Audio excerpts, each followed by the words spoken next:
Love notes in the blockchain? I don't.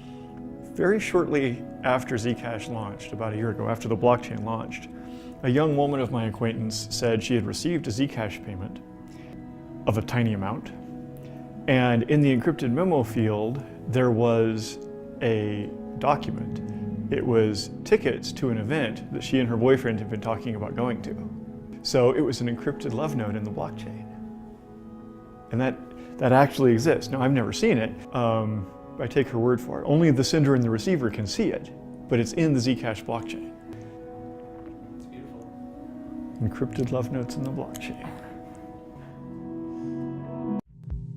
Blockchain is like an Excel spreadsheet that anyone in the world can add information into it. You have 3 columns: sender's address, the recipient's address, and how much money they're sending. And whenever you want to make a transaction, you append a new row that says this address will send this much of its money to this other address. The problem that I'm most concerned about is that the history of all those transactions is visible to everyone in the world. And so if you actually rely on that for your real life, like if you get paid in that kind of ledger and then you go buy coffee, you'd be revealing to the coffee shop owner what your salary is. Every time you transact with anyone, you're exposing more and more of the history and your behavior to more and more people, or to everyone. So in Zcash, we approach that by using encryption. All important information today is protected by modern encryption, and we use the same style of modern encryption in Zcash to protect the information about who's transacting with whom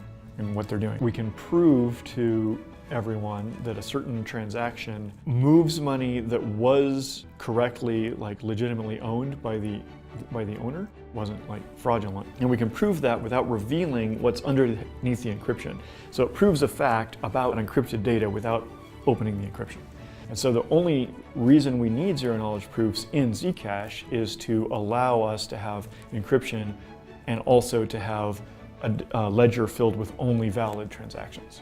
And the Zcash company, my company, are in a technology partnership. They asked us to work with them to add the Zcash-style encryption into the JP Morgan Enterprise blockchain. It's a great data point showing why privacy is important, which is that privacy is necessary for business.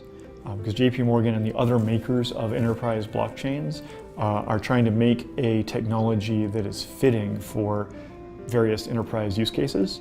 And over the past 2 years or so, all of the people in that whole industry, whole blockchain industry, have come to realize that privacy is a strong requirement. It's an absolute showstopper. It's also necessary for business for consumer protection reasons. If you're running a large business and taking care of a lot of people's personal information, you can't risk leaking that to the world. There's also regulatory requirements like the Health Information Protection Act and the Child Online Protection Act and things like that, which specifically require that you protect information as part of your business.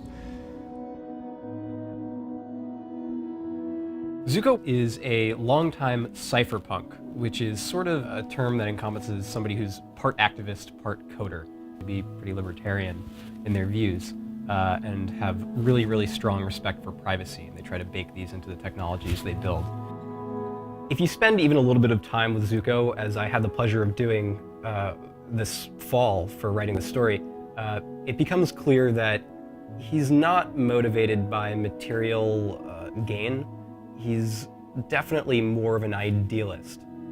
Certainly working with JP Morgan is a good business opportunity for his company, Zcash. But you get the sense that Zuko wouldn't be working on this project if he didn't feel as though it had some great potential to benefit society at large. Do you know the story of the encrypted